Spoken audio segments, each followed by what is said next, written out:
Kim from Tall Mouse Creative Arts, and I just want to show you what I made with my rectangle stitched layout dies. Now, if you remember, we've got these particular dies. We've got them in rectangle, square, and circle. This one is the rectangle set that I just made a Christmas layout with.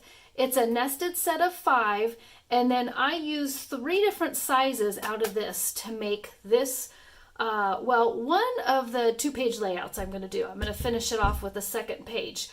But if you take a look at this, I cut out this particular piece. That would be the piece that fits the 4x6.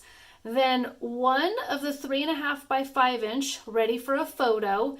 And then I've got 3 of the 2.5 by 3.5 inch spots for photos, and then 2 of the 3 by 4 inch photo.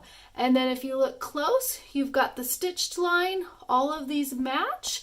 I was just using some leftover papers, and I wanted to have that little snowman right there and make my cold days warm hearts.